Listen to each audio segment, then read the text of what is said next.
Shalom Brasil, voltei, tudo bem com vocês? Então, vamos lá para nossa segunda parte então da aula. E eu tinha parado com vocês sobre as escritas, né? Onde Jerusalém está citada? E Silvia, o que significa o nome de Jerusalém? São boas perguntas, hein? Vamos lá ver então, passo a passo, cada uma delas? Primeiramente, não há um consenso, tá? Sobre o significado da cidade de Jerusalém, do nome. Não há um consenso. Existem várias teorias, tá bom? Então vamos lá. Para que a gente possa entender isso, a gente tem que ver um pouquinho sobre também a história, né? Então olha só. As primeiras escritas que mencionam ou mencionariam a cidade de Jerusalém, elas estão nos textos egípcios chamados os textos de execução. Vocês já ouviram falar disso? Os textos de execução, eles foram datados aí do século 18, 19 a.C., que coincide com que período histórico? O período dos patriarcas. Estamos falando dos faraós. E o que tem que ver os textos egípcios com Jerusalém? Muita coisa. Por quê? Lembre-se, durante o período de Canaã, da terra de Canaã, os egípcios incursionavam muito em Israel por causa da questão do limite geográfico. O Egito faz fronteira com Israel ao sul de Israel. Então era muito comum os faraós andarem por aqui, dando volta na terra de Canaã, tá?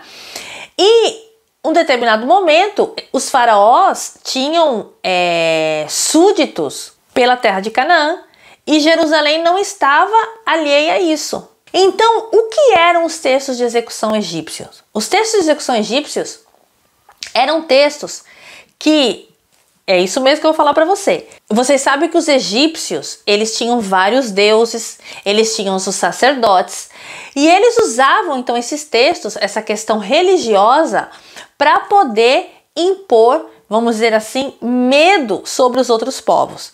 Então, eram textos que amaldiçoavam toda e qualquer tentativa de rebelião, tá? Então os textos diziam assim, olha, se vocês se rebelarem contra nós, se vocês fizerem isso, vocês serão malditos, e assim por diante. E nesse texto estava um local, esse texto cita um local, Irushulum. Então seria esse o primeiro nome nos textos egípcios da cidade de Jerusalém. Como que nós falamos Jerusalém em hebraico? Jerusalém em hebraico, nós dizemos Yerushalayim. Então veja, Irushulum, né? Tem alguma coisa aí. Porque veja, nós estamos falando de idiomas, né, diferentes ao longo da história. E em português nós dizemos Jerusalém. Então veja só, vamos ver as teorias, né, sobre a cidade de Jerusalém.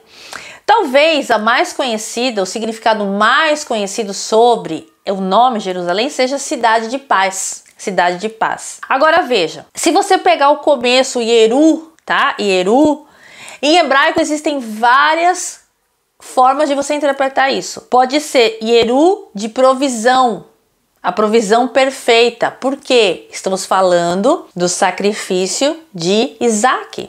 Gênesis 22, tá bom? Então, e Deus providenciou, né, o cordeiro, tá? Então, Yeru é isso, é providência, é temor. Isso é o significado de Yeru em hebraico. Mas Yeru também pode ser a cidade de, tá? Shalem, Shalim, Shalom. Ao longo do período, como eu disse para vocês, o rei de Salém.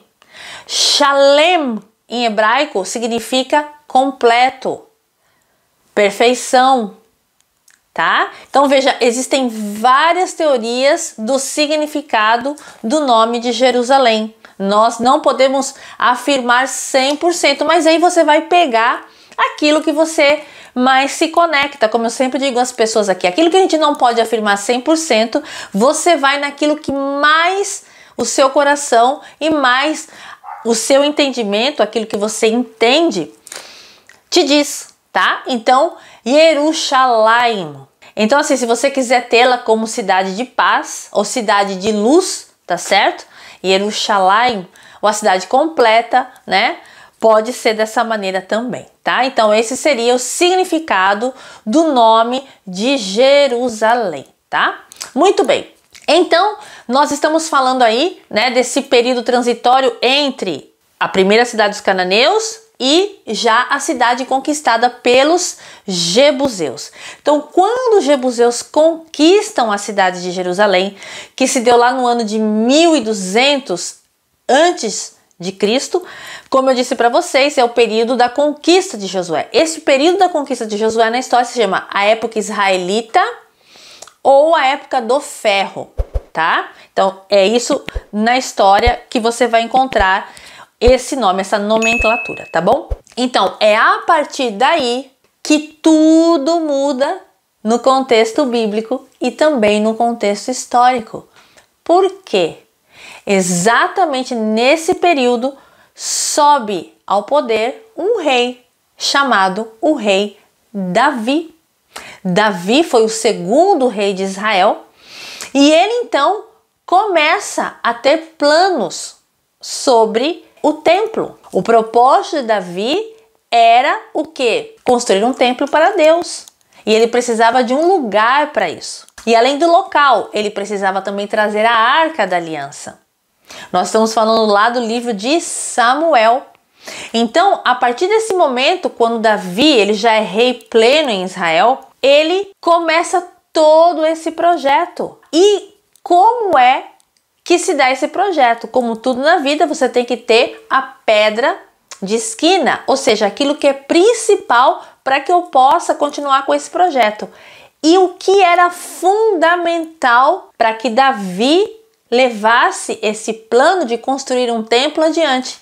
O fundamental era ele conquistar a cidade dos jebuseus, que se chamava a fortaleza de Sião. Agora nós temos um novo nome para Jerusalém, Sião. Sião e Jerusalém, elas são sinônimos. E essa fortaleza de Sião estava na mão de quem? Essa fortaleza de Sião, ela estava na mão dos jebuseus. E Davi então precisava conquistar esse local para poder começar o seu plano e a partir daí culminar então com o templo, o primeiro templo de Jerusalém. Você quer ver como se deu isso? Como que Davi fez isso? E no que isso resultou, no que isso trouxe de consequências para nós até os dias de hoje? Se você quer saber mais sobre isso, fique ligadinho aí para o nosso próximo capítulo da nossa aula sobre a fundação de Jerusalém e acompanhe também os vídeos da cidade de Davi. Gente, estamos na cidade de Davi, ok? Olha só, cidade de Davi, nós temos aqui um mapa para vocês entenderem um pouco a cidade de Davi. Então vamos lá. Quando nós falamos da cidade de Davi, nós estamos falando apenas desse pedacinho aqui, tá certo? De cidade que existia e existe na realidade até hoje, tá certo? Ou seja, tudo que está fora disso daqui não existia. Então, por exemplo, aqui estão as muralhas de Jerusalém atual. Isso aqui não existia, tá certo? Isso aqui não existia. Aqui existia, para baixo, não é? Então tudo concentrava-se dentro dessa cidade de Davi. Então olha só, vamos dar vamos ter uma percepção geográfica da coisa, tá certo? Os pontos onde nós estamos.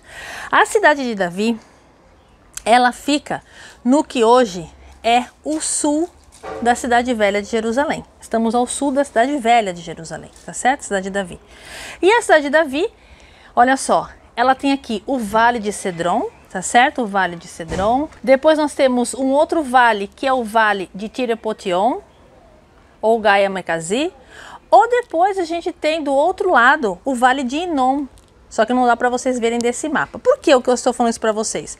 Porque Jerusalém, o contorno topográfico dela, ela é cheia de vales, né? Como diz o salmista, os que confiam no Senhor são como os montes de Sião que não se abalam, né? E eles estão ao redor de Jerusalém, tá certo? Porque Jerusalém em si é uma montanha, ok? Muito bem, então olha só, a gente entra pela cidade de Davi aqui, tá?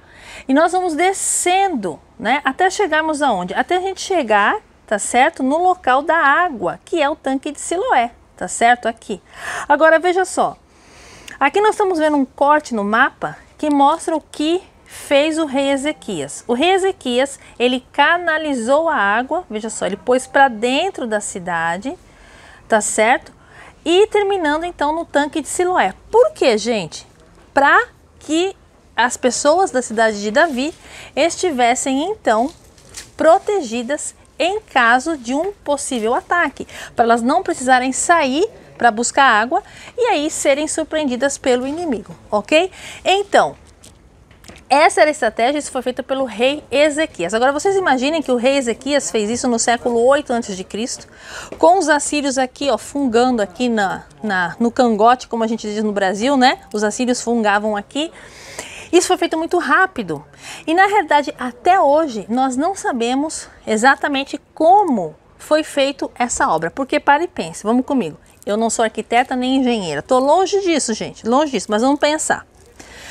Qualquer túnel que você faça, onde você tem que se encontrar no meio com a pessoa, vamos supor, você sai desse ponto aqui e a outra pessoa sai do ponto aqui. Então a gente combina para se encontrar no meio. Perfeito. Duas coisas nós precisamos saber para esse encontro se realizar. Direção, peraí, a gente se encontra no meio de onde? Tá certo? E altura. Porque se eu cavo para cá, você cava para cá, a gente não se encontra nunca. Não é verdade? Então, na realidade, a gente não sabe bem como foi feito esse negócio até os dias de hoje. O que nós sabemos é que o túnel tem 533 metros, ele é interno, e existe uma inscrição, chamada inscrição do tanque de Siloé, tá certo? Que está onde? Essa inscrição está hoje na Turquia, em Istambul. Por quê?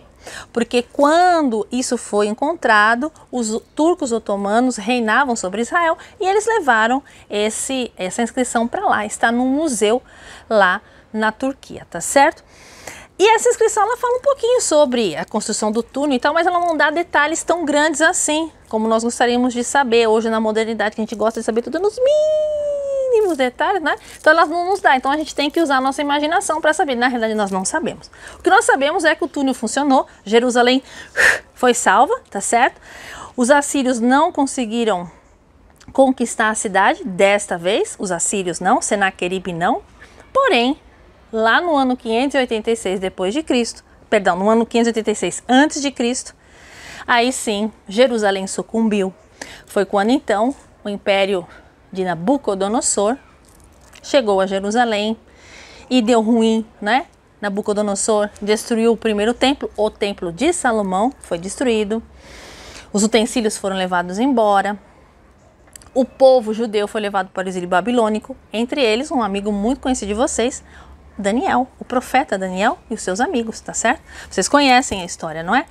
E depois de 70 anos, esse povo volta do exílio com Ciro.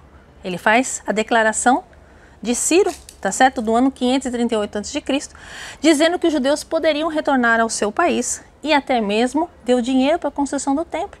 E até mesmo ele viu Neemias, que era copeiro do rei, vocês se lembram? E o rei perguntou, mas Neemias, meu filho, tá te faltando alguma coisa assim? Por que você está triste dessa forma? E Neemias diz, como eu poderia estar contente, meu rei, se a minha cidade não tem muralhas? Eu preciso voltar. E o rei libera Neemias para voltar. Neemias 6:52. As muralhas de Jerusalém foram refeitas. Vocês se lembram disso? Leia lá o livro de Neemias, leia lá o livro de Esdras, os dois grandes reformadores. Então, e nós aí começamos o que se conhece na história, a reconstrução do segundo templo, que se daria efetivamente com o rei Herodes o Grande, terminando no ano 70 depois de Cristo com a conquista romana. Tito põe fogo ao segundo templo. Ok? Gente, essa é a história da cidade de Davi. Gostou? Ok? A gente se vê na próxima.